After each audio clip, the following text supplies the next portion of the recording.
अजीज़ों दोस्तों, हमारे बड़ों के हिंदू धर्म छोड़ने की एक बड़ी वजह हिंदुओं में जात पात, ऊंच नीच, भेदभाव का निज़ाम रहा है।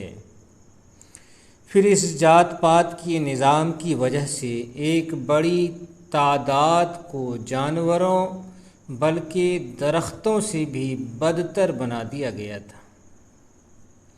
और फिर बेइंतहा इन लोगों पे जुल्म होते रहे हैं। हज़ारों साल के ये लोग सताए हुए हैं और आज भी जुल्म हो रहे हैं। आज भी जुल्म इस दौर के अंदर भी, जबकि कानून है, सब कुछ है, फिर भी आप देखें कि हर दिन कहीं ना कहीं क्या कि हर दिन सैकड़ों ऐसे वाक़यात होते हैं जो लोगों की नज़रों से छुपे हुए होते हैं। आज मैं एक धार्मिक पुस्तक से आपको रूबरू कराऊंगा जिसमें सिर्फ जाति के बारे में ही आया है कि कौन जाति किस तरह पैदा होती है।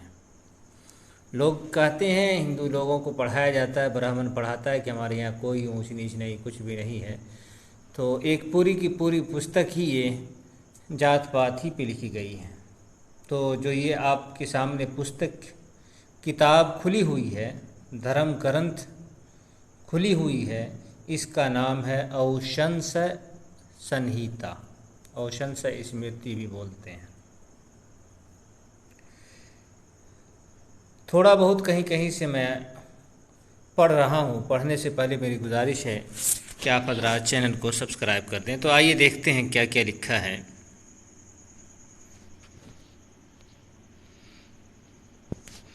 देखें, ये तो खैर जाति ही के बारे में हम कहीं कहीं से देखते हैं, कोई चीज़ नज़र आ जाए।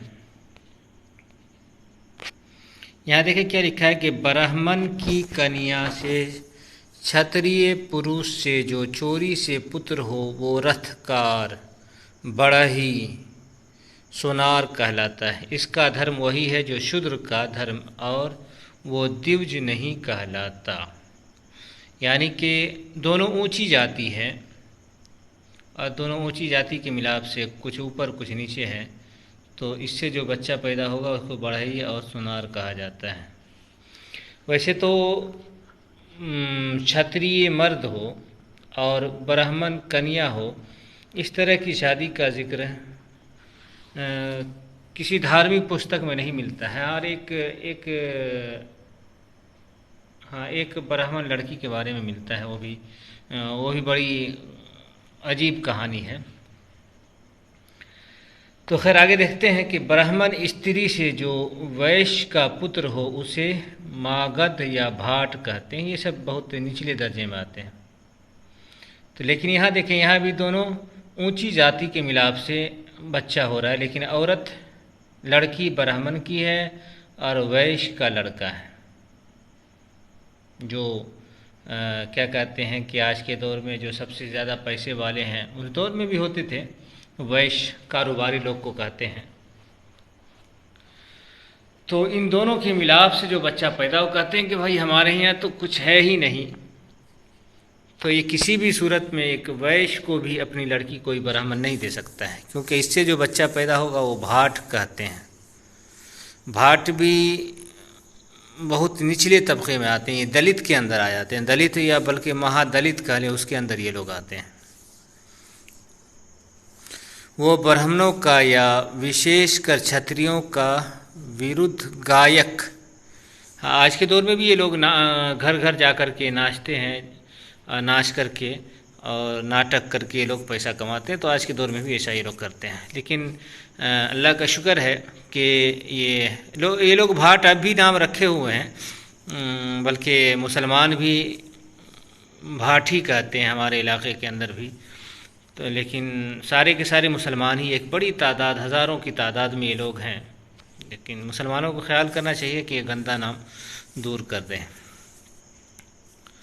ऐसे व्यक्ति की जीविका प्रशंसा वृत्ति है। यदि अन्य विकल्प ना हो तो ऐसा व्यक्ति वैश्य की दास्ता करे। यहाँ क्या, ब्राह्मणी से शूद्र संपर्क से जो पैदा हो उसे चांडाल कहते हैं। वही बात आई कि चांडाल जो होता है कि ब्राह्मण की लड़की हो और शूद्र का लड़का हो। तो पूरी की पूरी पुस्तक इसी के बारे में आई है, कौन जाति किस तरह से पैदा होती है। तो कहीं कहीं से आपको दिखाते हैं।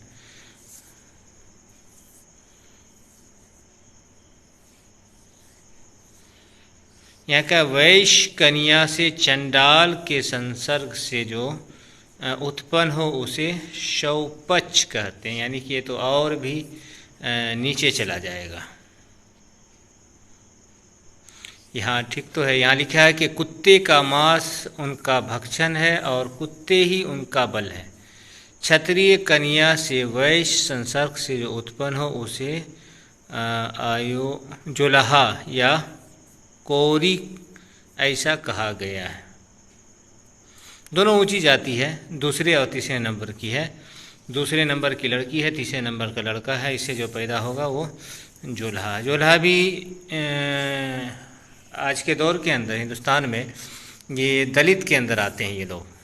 लेकिन जो मुसलमान है, बल्कि अल्लाह का शुक्र है कि ये लोग जो जोलहा कहे जाते हैं, मेरे ख़्याल से 90% लोग इस्लाम में दाखिल हो गए, बहुत पहले दाखिल हो गए थे। कुछ लोग हैं जो दलित बने हुए हैं, लेकिन जो मुसलमान बने हुए हैं, अल्लाह का शुक्र है, इन लोगों की अच्छी हालत है और बहुत अच्छी हालत है। लेकिन जो लोग अब तक हिंदू हैं वो अब तक जोलहा ही बने हुए हैं। अब तक उनकी हालत बहुत नीचे गिरी हुई है। बहुत यूँ समझे कि सबसे नीचे दर्जे में जो दो चार जातियाँ आती हैं, जैसे डोम वगैरह जो ये लोग कहते हैं, उसी स्थान पर जोलहा भी हमें देखने में मिला है। जो लोग गैर मुस्लिम और हिंदू है और जोलहा है, उनकी ये हालत है। लेकिन जो मुसलमान है और अल्लाह का शुक्र है 90% है, तो ये इससे भी ज़्यादा हो, तो इन लोगों की हालत बहुत ही अच्छी है।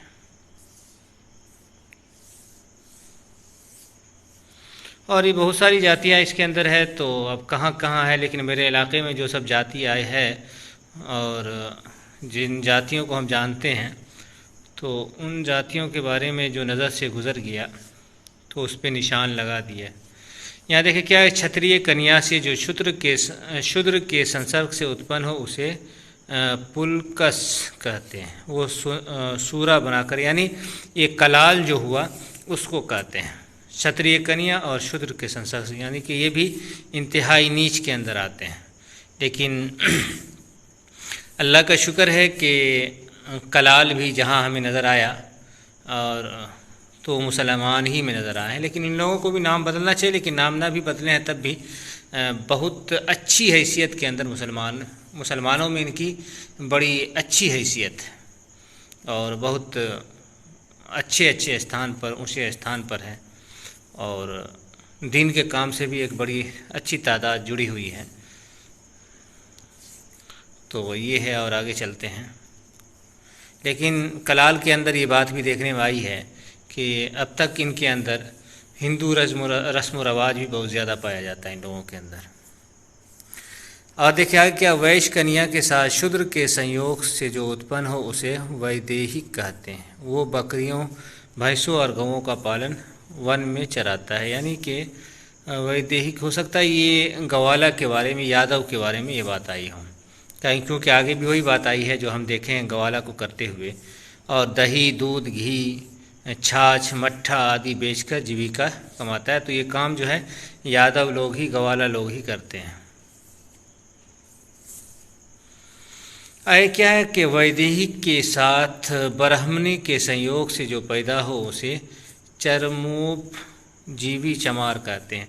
और ये चीज़ हम देखे हैं कि चमार की जो आबादी है वो इसके साथ साथ ही रहती है। आगे देखें क्या कि वैश्य कन्या के संग शूद्र के चोरी संयोग से जो उत्पन्न हो उसे चक्री कहते हैं। ये शायद के तेली के बारे में, हाँ तेली के बारे में। तो तेली के बारे में बताया कि कन्या वैश्य की हो और शूद्र से संपर्क हो तो वो चक्री है। तो इस हिसाब से तो तेली, हालांकि धार्मिक पुस्तक के अंदर भी तेली को इंतहाई नीच दर्जे में रखा गया है, मनु ने भी कहा है, महाभारत ने भी कहा है, और कई पुराणों के अंदर ये बात आई है कि बहुत गंदे अल्फाज आए हैं कि 10 कसाई के बराबर एक तेली होता है, यानी 10 गाय काटने वाला या 10 हथियारे के बराबर पापी एक इंसान जो तेली के यहाँ जन्म ले लिया हो वो होता है। और आगे चलते हैं। वैसे तो बहुत सारी बातें कितना दिखाएं, वीडियो लंबी, इतनी ही बड़ी वीडियो बनानी थी तो हो गई। देखते हैं और क्या। वैश्य की कन्या के साथ किसी ब्राह्मण के चोरी संपर्क से जो उत्पन्न उसे कुम्हार कहते हैं। वैश्य की कन्या से कोई ब्राह्मण चुपके से, चोरी से, जिसको जिना कहें और इस तरह से कहें बगैर विवाह के, तो वो कुम्हार होता है। कुम्हार अपने आप को पंडित कहता है, लेकिन हालांकि इस हिसाब से देखें तो एक तरह की गाली है कुम्हार।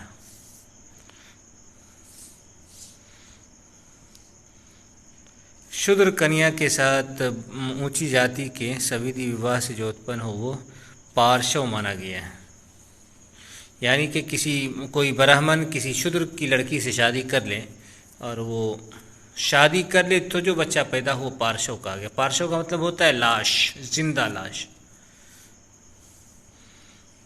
और यहाँ लिखा है किसी पार्श्व जाति के स्त्री पुरुष से यानी आपस में शादी करे तो जो बच्चा पैदा होगा वो निषाद कहलाता है। निषाद का काम यहाँ बताया गया है कि वो मछली उछली और पशु को मार करके ज़िंदगी गुजारता है। तो इस तरह से बात आ गई। और भी बहुत सारी बातें हैं, अब क्या बताया जाए, बस ख़त्म करते हैं। जितनी बात आ गई तो समझ में ये बात आ गई होगी कि जाति इनके यहाँ धर्म से जुड़ी हुई है। धर्म से बाहर, धर्म के बाहर जाति नहीं है, बल्कि जाति धर्म का हिस्सा है। तभी तो बाबा साहब अम्बेडकर ने कहा था कि अगर हिंदू धर्म से जाति को निकाल दिया जाए तो फिर हिंदू धर्म में कुछ नहीं बचता है। हालांकि ये बात तो हम इधर मतलब सुने हैं, लेकिन हम 2 साल 3 साल पहले ही जब हिंदू धर्म को मैंने पढ़ा था तभी मैंने कहा था कि अगर हिंदू धर्म से जाति को निकाल दिया जाए तो फिर हिंदू धर्म में कुछ नहीं बचेगा, कोई हिंदू ही नहीं बचेगा, हिंदू नाम ही नहीं बचेगा, कोई सनातन धर्म ही नहीं बचेगा अगर जाति को निकाल दिया जाए तो।